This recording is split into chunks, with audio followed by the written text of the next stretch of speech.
3장 23절.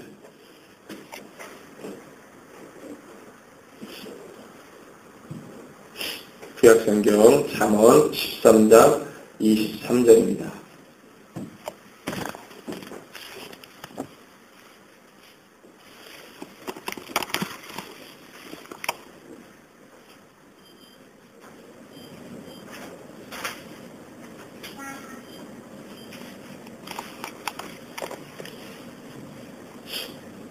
구약성경 924쪽 잠언 13장 23절입니다.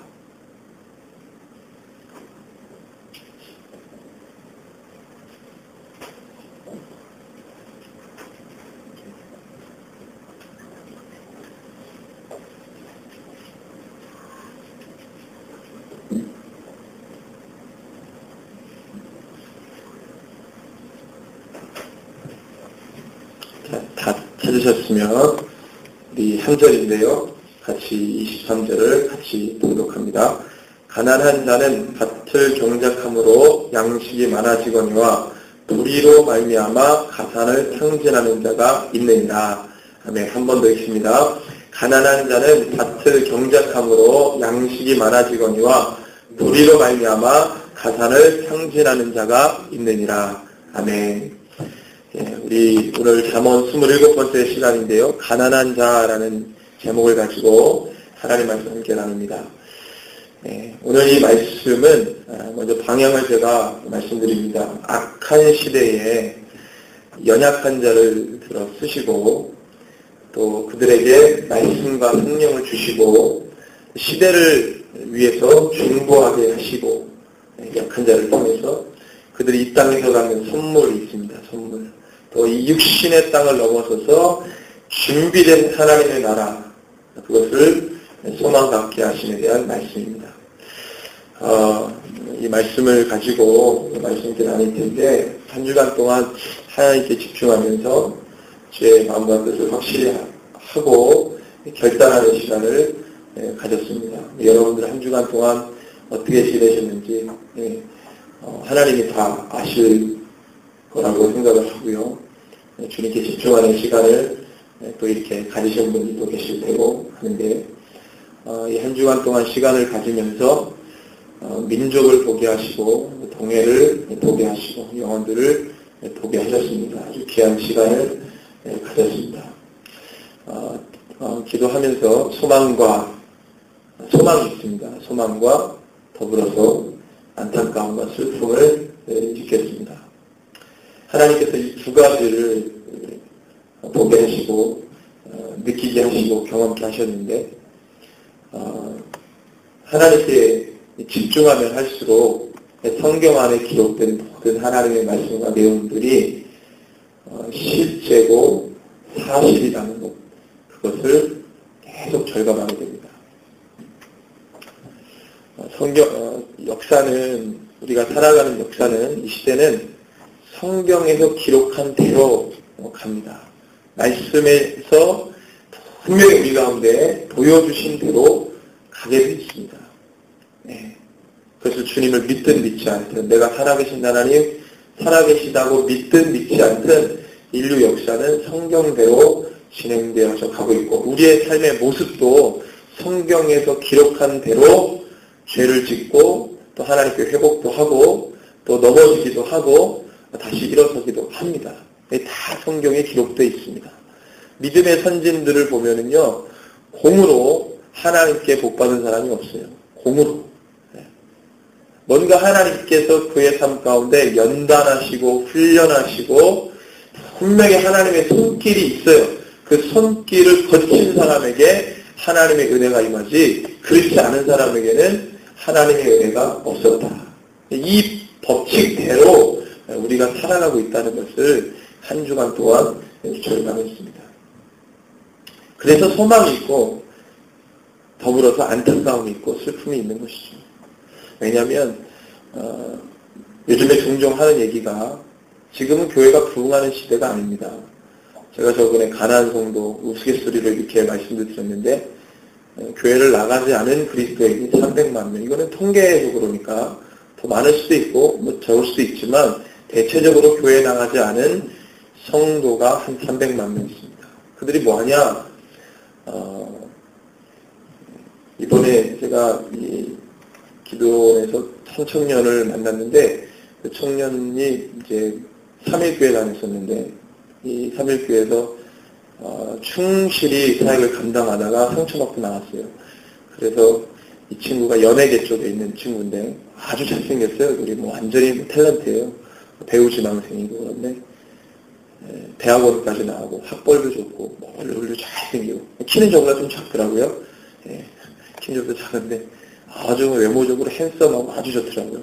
학벌도 좋고 근데 귀신이 들려가지고 한 몇 년간 고생하고 근데 그걸 교회에서 해결해 주지 않죠. 악한 영이 시달리는데 교회에서 전혀 해결 안 해줍니다. 그러니까 전전긍긍하다가 소개받아 간 곳이 또 다락방 2단에 또 들어간 거예요. 2단인 줄 모르고 들어갔죠. 거기서 또 몇 해 괴로움을 겪다가 8개월 전에 나와가지고 교회를 안 나가요.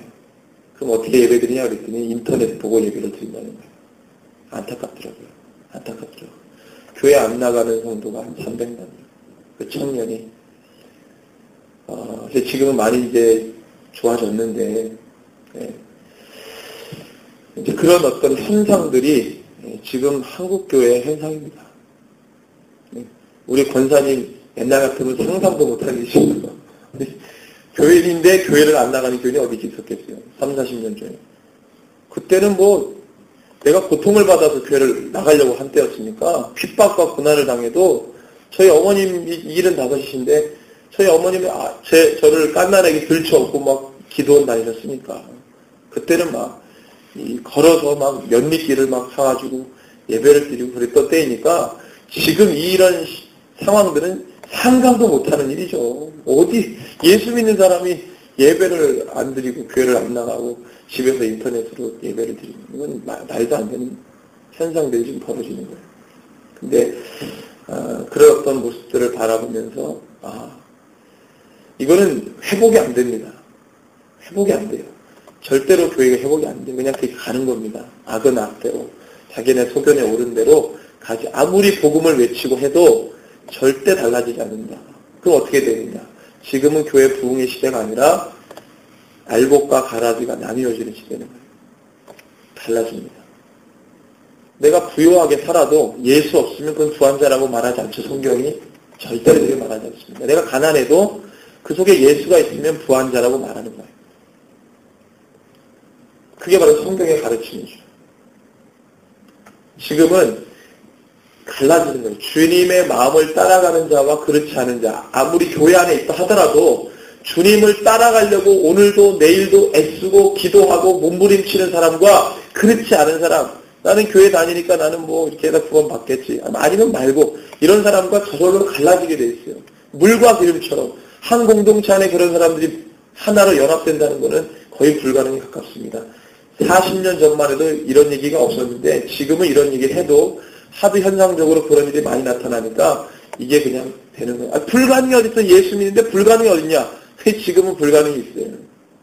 지금은 하나님이 한 교회 안에서도 연합이 힘듭니다. 왜? 물과 기름처럼 예수를 따라가는 자와 그렇지 않은 자가 공조 어떻게 그 연합됩니까? 말은 한 공동체 안에 있지만 이런 어떤 모습이 한국교회 찬발에, 아니 한국교회뿐만 아니라 세계 모든 교회 이런 게 다 나타나는 거죠.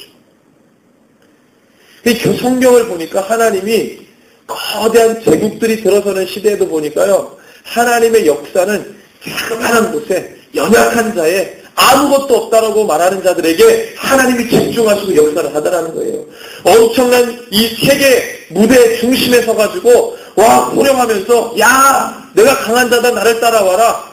하나님이 그 사람 외면하시면은요 아무것도 아니고 하나님의 마음이 적은 자, 약한 자, 가난한 자, 소외된 자, 아무것도 할 수 없는 자에게 임하셔가지고 아무것도 할 수 없을 것 같은 자에게 하나님 역사를 이끌어가게 하시는 거예요. 그런 사람이 누구냐? 아무것도 없어도 주님만 바라보는 자예요. 아무것도 없어도. 이렇게 갈리는 거예요. 나뉘어진단 말이에요. 부흥이 뭡니까? 알곡이도 알곡되는 게 부흥이지. 알곡과 가라지가 누가 알곡이고 누가 가라지인지 모르는데 엉켜 있어가지고 교회가 비대해지는 게 부흥이 아닙니다. 알곡이 더 충실하게 알곡되고 그게 바로 착착 나뉘어지는 게 바로 부흥이라는 거예요. 믿음을 갖고 계십니까? 더 믿음 있는 자가 되어야 되겠습니다. 저나 여러분들이나 주님을 믿으셨습니까? 주님을 아셨습니까? 주님을 더 알고 더 믿으셨으면 좋겠습니다. 저나 여러분들이나. 그것이 중요합니다. 오늘 이 말씀은 hin상적으로 가난한 자와 부자를 이야기하는 말씀이 아닙니다. 여기서 말하는 가난, 이것을 이야기하는데 한 가지 분명한 것을 언급합니다. 죄라는 것을 이야기합니다. 가난함과 부를 이야기할 때 죄의 요소를 건드렸습니다. 이 말은 뭐냐면 잠언은 하나님하고 상관없는 교양 서적이 아니죠. 잠언에 보니까 여러 가지 많은 성공적인 요인들이 있어요. 이거 내가 주님 몰라도요. 요 정신만 따다가 내가 가운 삶아 살고 내 인생에 좋은 삶아 살아도 어느 정도 성공은 할 수 있을 거예요. 왜냐하면 세상 보니까 예수 몰라도 열심히 살다 보니까 부자가 있어요. 자기가 성실해가지고 열심히 살다 보니까 집도 몇 채, 땅도 몇 평, 엄청나게 많은 부자들, 기업, 대기업 막 있습니다. 그러니까 내가 예수 몰라도 잠언에 있는 내용 또는 잠언의 내용 비슷하게 내가 교훈 삼아 삼고 내 인생의 모토로 삼아 살아도 내가 부자가 될 수 있어요. 그렇지만 하나님의 말씀은 너가 가난하냐 부자냐, 너가 가난해서 부자가 어떻게 되느냐, 부자가 어떻게 가난하냐, 이것에 대해서 이야기할 때 꼭 죄를 이야기한단 말이에요. 죄. 하나님이 이 죄라는 놈을 꼭 건드립니다. 성도가 그리스도인 하나님의 사람이 죄에 대해서 무감각하면은요, 내가 어떤 일을 할 때 죄라는 것을 잘 모르면, 죄에 대한 인식이 없으면, 죄라는 것의 주제에 대해서 내가 잘 모른다면, 그는 인생 잘 못 사는 거예요. 하나님의 온전한 사람이라 말할 수 없습니다. 우리 주님은 어디 가든지 죄에 대해서 이야기합니다. 반드시. 오늘 말씀해 보십시오. 가난함과 부에 대해서 이야기할 때 이 불이라고 하는 이 죄라는 놈을 하나 건드립니다. 이것이 우리를 어렵게 한다는 거예요. 그래서 잠언의 오늘 이 말씀은요, 반드시 이 죄라는 것을 건드렸다는 건 뭐예요? 영적인 것을 건드렸다는 겁니다. 이건 잠언의 말씀은 일반 교양서적이 아니고 하나님의 말씀, 영의 말씀이에요. 죄라는 내 삶의 죄의 요소를 어떻게 다루느냐에 따라서 내 삶이 바뀌어진다는 말입니다. 내 삶에 죄라는 것을 의식하지 않고 이거에 대해서 무감각하고 아무리 구해도 주님이 그 사람을 인정 안 한다는 거예요.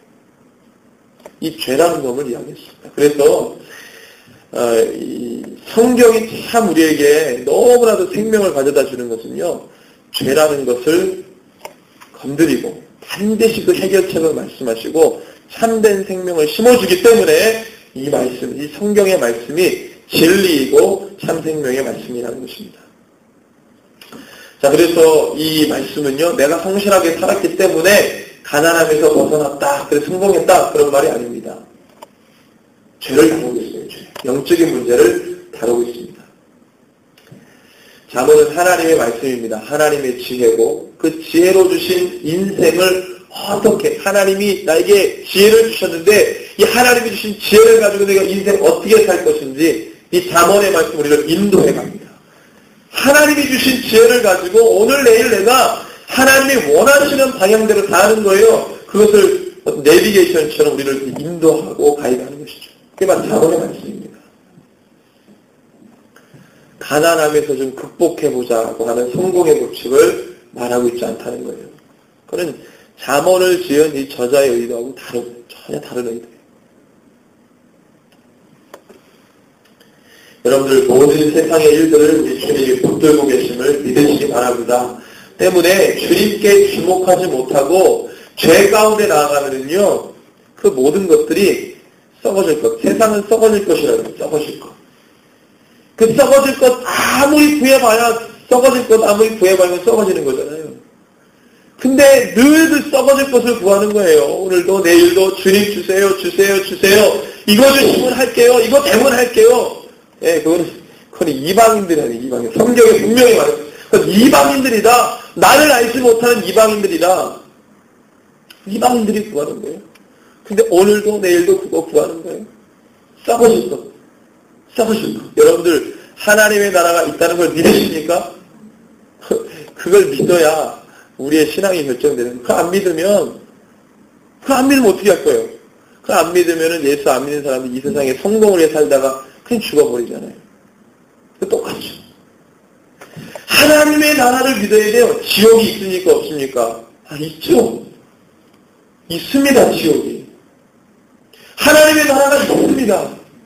지옥도 있습니다.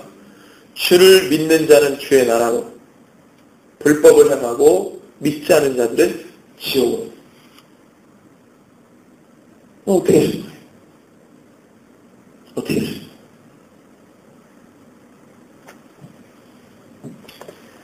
여러분들, 예수님께서 분명히 우리 가운데 말씀하셨습니다.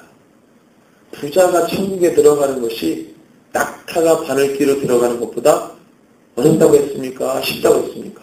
어렵다. 어렵다. 자, 그러면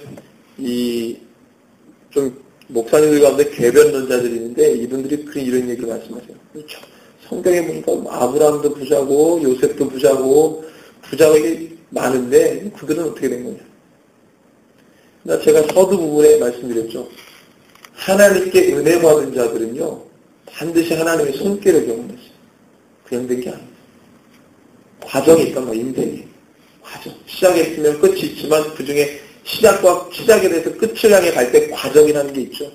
근데 하나님 믿었어요? 하나님 믿기 시작했어요?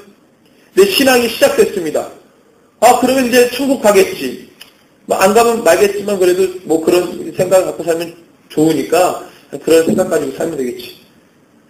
그게 아니라는 거예요. 내가 오늘 주님을 믿었으면 이 과정, 실제로 주님과 동행하는 삶의 과정이 천국과 지옥을 결정하는 겁니다.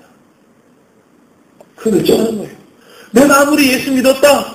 내 몸이 교회 안에 있다. 이 공동체 건물, 이거는 교회가 아니고 우리가 교회니까 이건 예배를 드리는 장소죠. 비를 피하고 바람을 피하고 모이는 데 편리한 장소죠.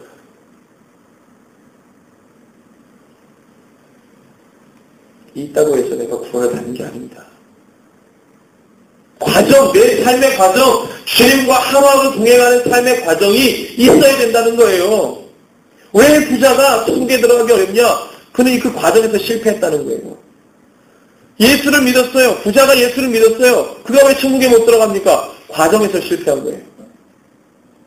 가난한 자도 마찬가지죠. 가난한 자도 예수 모르면 그 과정에서 실패했기 때문에 안 돼요. 아무리 성경에 가난한 자에게 주목하고 연약한 자에게 주목하고 하나님이 그들을 쓰신다고 말하나 그래서 나는 그렇게 사는 것 같은데 과정이 주님 앞에 거룩하지 못하고 순결되지 못하면은요 하나님의 나라도 그의 것이 되지 못합니다. 과정과 삶이 중요한 거예요. 그런데 제가 처음에 말씀드린 부자가 천국에 들어간 것이 왜 어렵냐? 우리가 이론적으로는 부자도 예수 믿으면 예수를 잘 믿고 과정이 좋으면 천국에 들어갈 수 있다. 아브라함도 그랬고 요셉도 그랬고 그렇지 않아요. 지금 시대는 정말 더 어렵습니다. 돈 많은 사람이 예수 잘 믿기 정말 어려워요. 저는 그런 사람 한 번도 못 봤어요. 돈 많은 사람 예수 잘 믿는 모델을 못 봤어요. 모델을. 3만 명, 4만 명 대형 교회에서도요. 2,500명 정도 있는 교회에서도요. 한 1,000명 있는 교회에서도요. 돈 많은 장로, 돈 많은 안수집사, 돈 많은 사업가가 믿어 있는 모습을 못 봤어요. 교회를 흔들어내는 거는 잘하지. 복음적인 삶을 사는 걸 못 봤어요. 모델이 없어요. 모델이 없어요. 다 그것을 따라가는 거예요. 다. 그래서 어렵다고 말씀하는 겁니다. 그도 예수를 믿죠. 예수를 믿어요. 죄의 문제는 해결이 안 되니까 가난한 자도 부자도 하나님을 못 보는 거예요. 그런데 늘 우리는 썩어질 것을 구하는 거예요. 썩어질 것.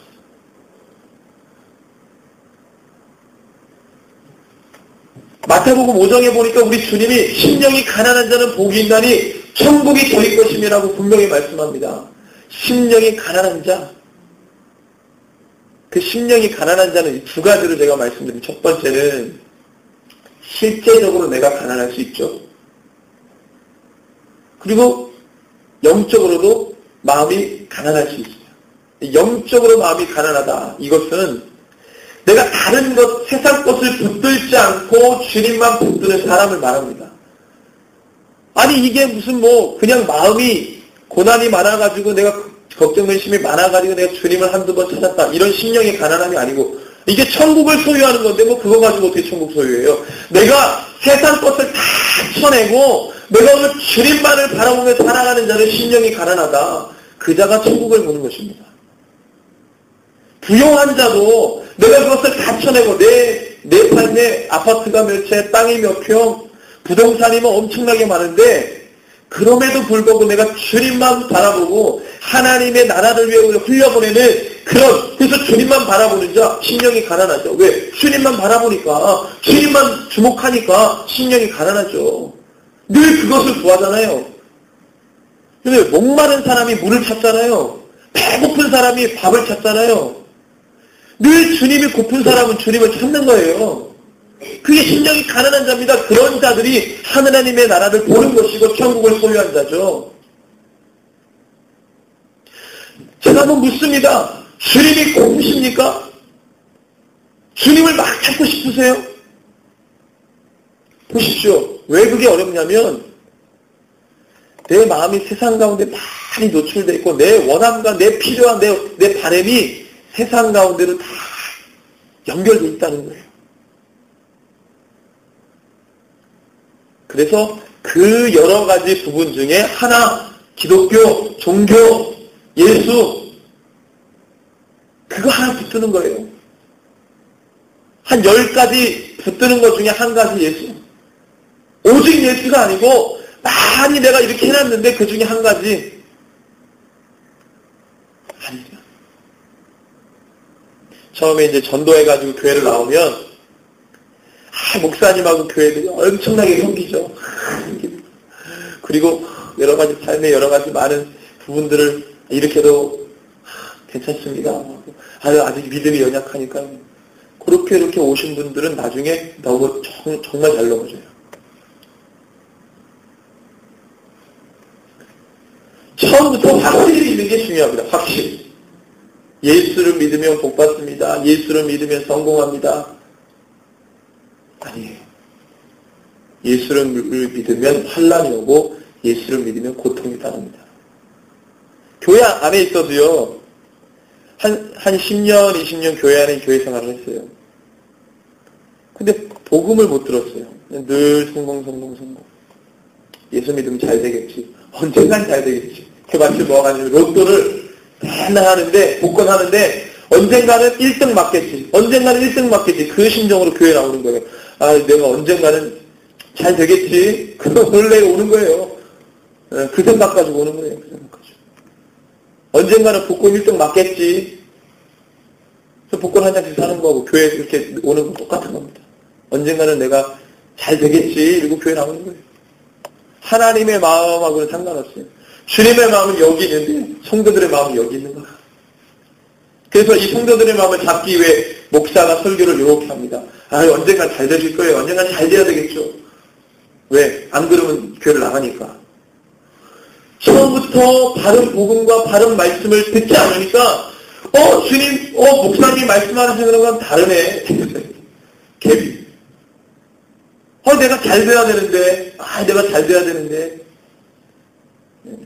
지금 시대는 잘 되기도 어렵지만, 지금은 나뉘어지는 시대이기 때문에, 내가 주님 앞에 온전히 서 있느냐, 그렇지 않느냐가 중요한 거지, 내가 잘 되느냐, 잘 되지 않느냐가 중요한 게 아닙니다.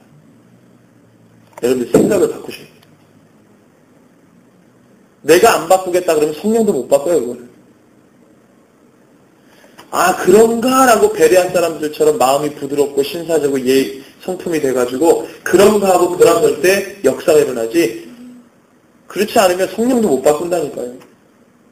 누가복음 8장에 보니까, 마태복음 13장에 나오는 네 가지 땅에 떨어진 씨 비유가 나옵니다. 거기에 보면은, 좋은 땅에 대해서 누가복음 8장에 어떻게 해석하냐면, 착하고 좋은 마음이에요. 착하고 좋은 마음.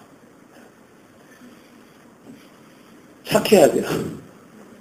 여러분들 내 마음밭이 성품이 좋아야 하나님 말씀 들어오면 변화가 참 빠르고 싶습니다. 내 마음이 악하면 돌짝과 이것, 여러분들 땅 개간할 때 얼마나 힘들어요. 돌 골라내야 되고 거기에 해서 땅이 지력을 얻기까지 시간이 걸립니다.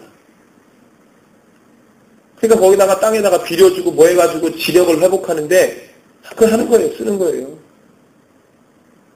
얼마나 시간이 많이 투자해요. 성격 급한 사람은 아유 이거 못하겠다. 다른 사람 또 에이 이게 안 돼. 또 안 되는 거예요. 안 되는 거예요. 제가 여기 농사 짓는 분들 앞에서 죄송한데 제가 사마에 있을 때 아파트 뒤에 땅이 이렇게 있어가지고 농사를 한번 쳐봤어요. 아니, 농사도 아니죠. 그거는 그냥 이렇게 한 몇 개 이제 심어보고 이제 고추 심고 뭐 배추 심고 해가지고 막 해봤는데 안 해봤으니까 잘하나요?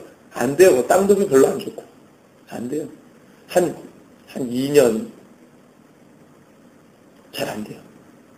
그거 하는데 땅이 워낙 지저분하고 쓰레기로 있었던 땅이니까 그걸 이제 장인어른이 와가지고 불을 확 질러가지고 그걸 이제 다 없애는 거예요. 쓰레기 다 모아가지고 버리고 그다 불을 질러가지고 하는데 그 투자하는 시간, 그 땅을 좋은 땅을 만들기 위한 그 시간 투자하는 거 그게 목회가 안 돼요. 그 농사 지려면 그것만 해야 돼요. 신방은 어디 있어 지금 이 땅 회복해야 되는데 이거. 목사님 신방 좀 와주세요. 아 이거 좀 하고 갈게요. 아 목회가 안 되겠더라고요. 좋은 땅이면 그냥 한번 심고 자기가 잘 자라면 우리 권사님 4년 동안 내버려둬도 잘 하잖아요. 원래 땅이 괜찮았는지. 있잖아요. 신경 안 쓰고. 이거 좋은 땅 만들려면 얼마나 신경을 써야 되는지요. 목회가 안 돼요. 농사만 져야 돼요. 좋은 땅 만들려고.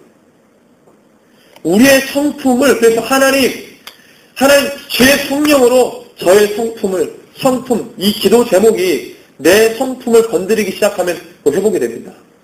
아니, 난 이대로 살아야지. 그러고 말면 계속 악한 영이 그 성품 가지고 장난쳐요. 그럼 아무리 설교 들어도 변화가 안 일어납니다. 진짜 영적인 얘기 하는 거예요, 지금. 내 삶의 겉이 부자다, 가난한 자다, 부용하다, 가난합니다. 잘 되고 있다, 안 되고 있다, 성공이다, 실패다. 이거 상관없어요. 절대 상관없어요. 오히려 성경은 너가 예수를 잘 믿으면 너가 삶 가운데 고난이 왔어요. 그래도 너가 쓰러지지 않아요. 늘 주님 붙들다 보면 삶이 잘 될 때가 있고 안 될 때가 있잖아요. 전도서의 말씀에 보면 솔로몬이 인생 살아보니까 좋을 때가 있고 나쁠 때가 있고 잘 될 때가 있으면 안 될 때가 있고 높을 때가 있으면 낮을 때가 있고 분명히 이야기합니다. 그 상황 가지고 일비일비할 때 달라 그랬어요. 왜? 상황은 늘 변하니까. 아니 사업하는데 잘 되기만 합니까? 안 될 때도 있고.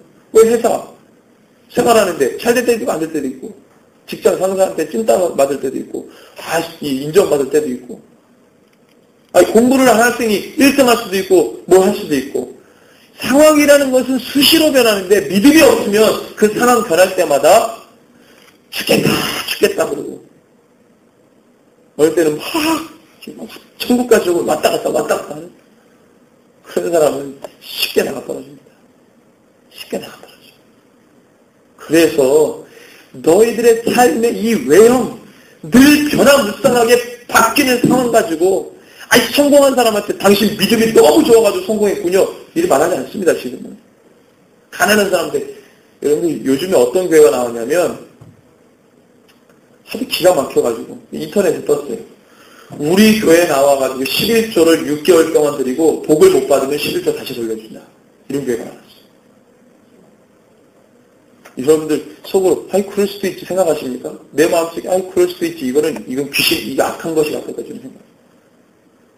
목사가 우리 교회 6개월 동안 신앙생활하고 11조 내가지고 복을 못 받으면 11조 다시 돌려준다.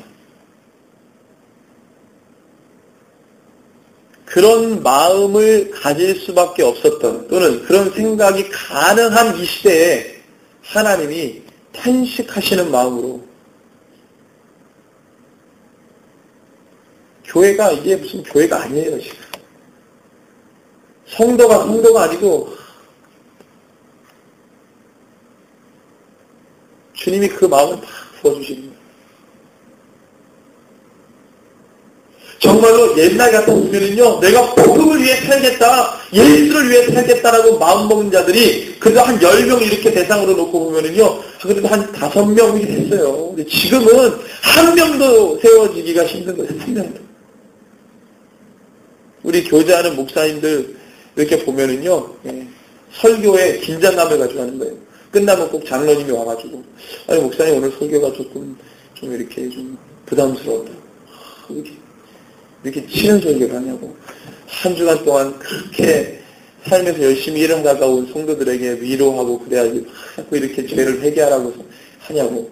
그래가지고 목사님이 부담이 되니까 또 설교 위로하고 좀 복 받으라고 설교를 하고. 설교자가 구약시대 선지자, 신약시대 주의 사도들, 초대교구시대 감독들이 성도들 눈치 봐가면서 바울이 교회들 눈치 봐가면서 복음 전했습니까? 그냥 이거예요. 복음을 선포할 때에 그 말씀을 받는 자들은 마음에 찔려 회개하지만 그렇지 않은 자들은 스데반을 죽였습니다. 갈렸잖아요. 말씀 듣고 갈립니다. 갈려요. 갈립니다. 우리 주님은 살아계십니다. 성경에 보니까 아유 주여 주님이 살아계신 걸 보여주세요. 그게 다 보여줬어요. 그러면 주님 잘 이렇게 보여주셨으면은 끝까지 주님 실망 안 시키고 잘 가는 게 맞는데 성경에 보니까 그렇게 하나님 역사에도 사람들이 안 들어가요. 이 이빨이 썩어가지고 금리이빨로 바뀌었는데도 교회 흔들어대고 나가고 하나님을 경험했는데도 나가고 내 육신을 치유해줬는데도 그 경험하고 복음대로 살지 못하고 하나님의 뜻대로 살지 못해요. 그래서 예수님이 병자 치유할 때 육신의 병을 치유하는 게 아니라 뭘 먼저 선포합니까? 죄가 해결되지 않고 몸만 회복되면은요, 반드시 그 사람 주님을 떠납니다. 10명의 문둥병자 중에 10명이 다 주님께 고침받았어요. 근데 본래는 율법에 문둥병을 고침받으면 어떻게 됩니까? 제사장에게 가서 당신의 회복된 모습을 보여주고 그거에 맞는 예물을 드리라고 돼 있어요. 자, 그래서 10명이 다 고침받았으니까 10명이 다 어디로 가야 돼요? 제사장에게 가서 그 고침을 확인받고 그 다음에 어떻게 해야 돼요? 주님께로 와야 되는데 그 중에 몇 명이 왔냐면 한 명이 왔어요. 한 명이. 나머지는 다 어디 갔냐? 집으로 간 거예요. 그 한 사람은 자기가 고침받고자 하는 목적이 다른 9사람이랑 달랐던 거예요. 9사람은 그냥 육체의 건강만 원했기 때문에 그것을 해결하니까 다 자기 집으로 돌아갔어요. 근데 이 사람은 자기를 고쳐주신 분이 예수님이라는 알았기 때문에 제사장에게 갔다가 주님께로 오는 거예요. 그는 육체의 회복뿐만 아니라 영까지 회복되는 거죠. 내 믿음이 내 죄를 살린다. 주님이 병자를 고쳐주실 때마다 이 말씀을 합니다. 여러분들 죄의 문제예요. 죄의 문제. 내 영적인 문제예요. 영적인 문제. 내 삶의 모든 상황을 여러분들 중심을 잡아주는 것은 내 영의 모습이 어떠하느냐가 결정짓는 겁니다. 내가 오늘 하나님 앞에 바로 서 있느냐 그렇지 않느냐 내 소견대로 옳은 대로 행하느냐 이게 결정을 짓는 거예요. 이게. 여러분들 이 죄악이 창궐하고 가득한 이 세상에서 어떻게 하나님의 사람이 살 수 있겠습니까? 특별히 가난한 자. 이 가난한 자는 누굽니까? 연약한 자, 약자, 어려운 자, 고난 중에 있는 자, 환난 중에 있는 자, 세상의 평안함과 편안함하고 상관이 없는 자, 늘 손해보고 어려움 당하는 자의 대표예요. 가난한 자. 이러한 자가 어떻게 이 어렵고 척박한 이 시대를 살아갑니까? 아직도 불세하고.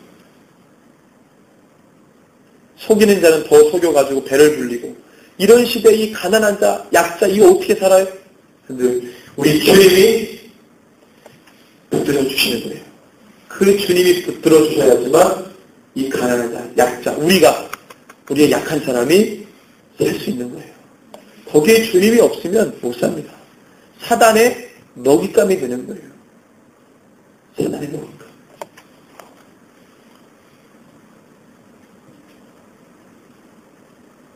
성경에 보니까 마지막 시대에 많은 일들이 일어나는데 보이지 않는 싸움이죠. 보이지 않는 사단, 이 악한 영이 보이는 것들을 막 우리 눈앞에 세워가지고 그것을 어떻게 해요? 복종하게 만들었어요. 그러니까 보이지 않는 싸움인데 시대가 발달하고 발전하다 보니까 사단이 보이지 않는데, 사단 악한 영이 보이지 않잖아요. 그 보이지 않는 악한 영이 보이는 것들을 막 세워가지고 거기에 복종하게 만들었어요.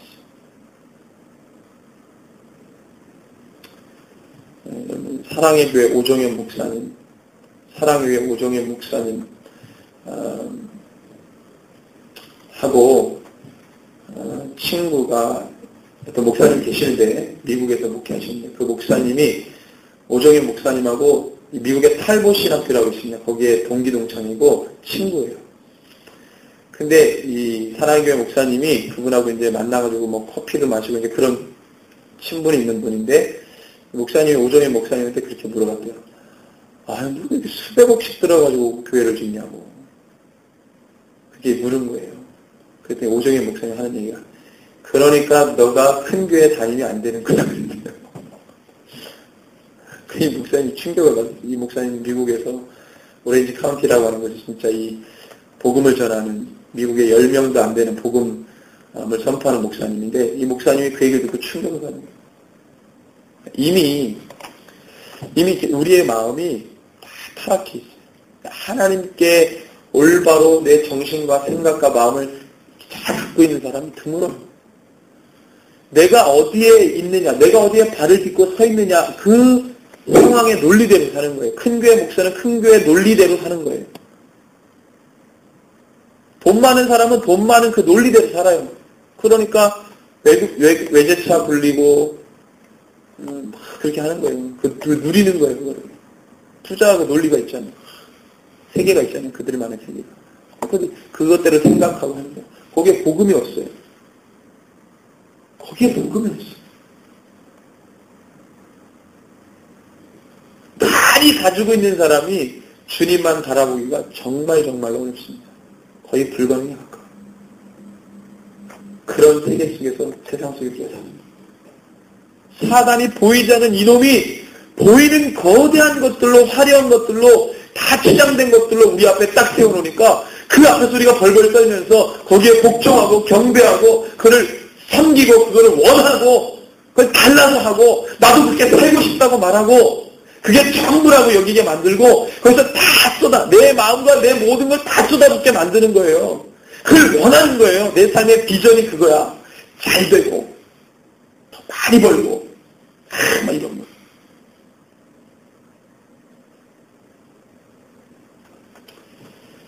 여러분 이렇게 생각하십시오. 내 삶이 가난한 이유는 나에게 문제가 있는 것입니다. 왜냐하면 부하게 만들면 주님을 떠날 것이 100%이기 때문에 주님이 안 주시는 거예요. 너는 내가 준 그 물질 가지고 너를 위해서만 쓰기 때문에 안 주는 거예요. 하나님이 우리의 머리털까지 세시는데 우리의 마음을 모르시겠어요? 다 알죠. 너는 이 물질 가져다 주면 너를 위해서만 자족하며 살게 뻔하니까 주님이 안 주시는 거예요. 못 주시는 거예요. 근데 주님이 계획이 있어가지고 막 주고 싶으면 이 사람은 어떻게 해요? 훈련시키시기 시작해요. 재정적으로. 그래서 어느 정도 되면은 주님이 부어주시 통로로 삼아요. 통로로 삼아요. 근데 너는 아무리 줘도 너를 위해서만, 너를 자족하기 위해서만 살면 주님이 절대로 주지 않으십니다. 절대 안 줘요.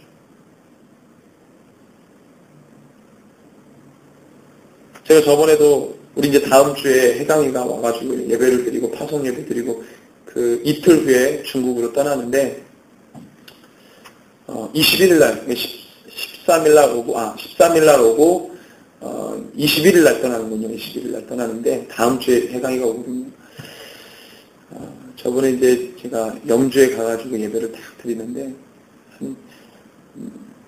그 부모님이 오시고 축하해주고 응원해주고 지지해주고 청년들이 열방으로 떠나는데 막 가족이 어느 가정 보니까 막 이렇게 부모님이 아버지가 장로고 엄마가 권사인데 막 이렇게 지지해줘가지고 이렇게 축복 속에 떠나는 친구가 있는가 하면 엄마 아빠가 그렇게 반대, 믿는데도 그렇게 반대해가지고 그날도 싸우고 온 자매가 있더라고요. 그 자매가 그 고백을 울면서 고백하는데 막 내 딸 같았으면 가가지고 안아주고 싶더라고요. 안아주고 싶죠. 그런 자매도 있고 우리 해강이 같은 경우는 깨진 가정이죠. 그런데 너무 감사한데 엄마 아빠가 다 오셔가지고 저한테 인사를 시켜주는데 우리 아들 2년 동안 해서 감사하다고 아버지하고 제가 너무너무 진짜 너무 좋더라고요. 너무 좋고 그 해강이 안아주면서 해강이가 감사하다고. 그래서 저희가 이제 선교사님들을 후원하잖아요. 근데 저희가 한 12분을 섬기거든요, 지금. 근데 정말 저는 더 섬겨드리고 싶어요. 왜냐하면 교회들이 지금 지원을 다 끊어요. 여러분들, 우리 저번에도 우리 김종인 집사님이랑 얘기했지만, 큰 교회들이 후계 잘 안 해. 선교 이렇게 뭐 후원한다고 교회들 보면 다 조그만 교회예요. 사람이 그렇더라고요. 많은 사람이 안 해요. 이심전심이라고, 가난한 자가 가난한 자의 마음을 알아요. 그러니까 서로 돕고 싶은 마음이 있는 거예요. 그러니까 하나님이 통로로 삼지, 이거는 너에게 부가 집중돼가지고 너를 하나님이 끊어버리는 거예요. 아나니와 삽비라 부부 보십시오. 어설프게 바나바가 사도들 앞에 그의 모든 것을 내어놓으니까 어설프게 따라하다가 하나님이 그냥 생명을 걷어가고 어설프게 따라하다. 여러분들 흘려보내는 건 흉내내는 게 아닙니다. 내가 막 내 이름을 드러내려고 하는 것도 아니에요. 오늘 먹고 살 게 없는데 선교사님들 그 마음, 그 선교 현장에 가면 아무것도 없어요. 아무것도 없어요. 교회들이, 한국에 있는 교회들이 안 도와주면 거기서 어떻게 삽니까? 저희도 어렵지만 저희가 어려운 거는 10분의 1도 아니에요. 선교사님들 그 땅에서. 오늘 내일 사는 건 오늘 내일. 끊어지면 먹을 게 없어요. 그런 날마다의 간증 가지고 사는 거예요. 특별히 우리 이슬람권에 있는 선교사님들 아무것도 없어요. 아무것도. 우리 보통 선교사님들이 자기 개인 구자가 있어가지고 많이 받는 분들은요, 뭐 떵떵거리면서 살아요. 뭐 하인 부리면서도 살아요. 필리핀에 어디. 그런 선교지도 있어요. 근데 우리가 섬기는 선교사님들은요, 그런 분이 한 분도 없어요. 개인 구자가 없어요. 우리 한 12분 섬기는데 한 7분은 개인 구자가 없이 공동으로 해가지고 거기서 지급해줘요. 그 나라의 수준에 맞게 지급해줘요. 그러니까 재정훈련을 엄청 받죠. 저는 너무 하나님께 감사한 게 저희가 가난한데 이 가난한 자를 통해서 하나님이 영적인 지경을 넓혀가시는 거예요. 그게 저는 저희 프라이드입니다. 하나님을 사랑하면 그런 결단이 있는 거죠. 이게 하나님을 기쁘시게 하는 거예요. 나누는 것이죠. 흘려보내는 거예요. 지금 선교 다 끊습니다. 다 끊어요. 교회가 재정적으로 어려우면 가장 먼저 끊는 게 선교예요. 국내 선교든 해외 선교든 막 끊어요. 그 끊으면 어떻게 해요? 복음이 땅끝까지 전해져요. 아니면 본인이 나가든가.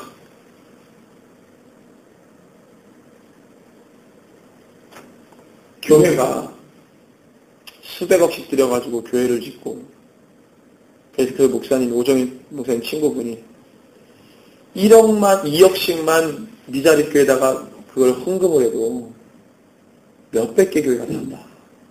근데 네 교회 그거 한다고 수백억을 들여가지고 왜 그렇게 하냐. 그 논리가 그거예요. 그러니까 너는 큰 교회 다니지 못하는 거야. 본인이 착각하는 거죠. 이 세상에서 아무리 스케일이 커봤자 하나님보다 크겠어요. 아니, 자기가 대단한 사업가, 엄청나게 스케일이 커. 그래서 대형교회 목사가 돼. 착각하는 거예요. 그가 가지고 있는 스케일은 하나님께는 아무것도 아닙니다. 자기 교회를 수백억씩 들여서 건물을 짓는 사람이 스케일이 큽니까? 아니면 그것을 모든 민족에게 흘려보내는 사람이 스케일이 더 큽니까? 그럼 여러분들이 판단하세요. 하나님의 나라가 어디에 있는지. 우리의 믿음을 위치 이동시킬 필요가 있습니다. 세상에 있는 믿음을, 세상에 집중하고 세상에 집착하는 믿음을 위치 이동시켜서 하나님의 나라, 주님, 오직 예수, 주님이 원하시는 그 영역으로 위치를 이동시켜야 돼요. 그러한 날마다의 일사각오로 주님과 교통하고 소통해야 가난한 자가 되었어도 주님이 엄청난 일들을 행하시는 것입니다. 하나님의 일을 통로로 삼아요. 그것에 기뻐하십시오. 내가 지금 먹고 살 게 없다 하더라도 내가 너를 통해서 내가 흘려보내겠다 그러면 그걸로 감사해야 돼요. 하나님 나를 사용하고 있구나. 하나님이 나를 유기해버리고 폐기해버리면 어떻게 해요? 근데 오늘도 주님이 우리를 사용하잖아요. 내가 너를 통해서 열방을 먹여 살리고 너를 통해서 열방의 민족들이 살아난다. 그것에 감사하는 거죠. 주님 감사합니다.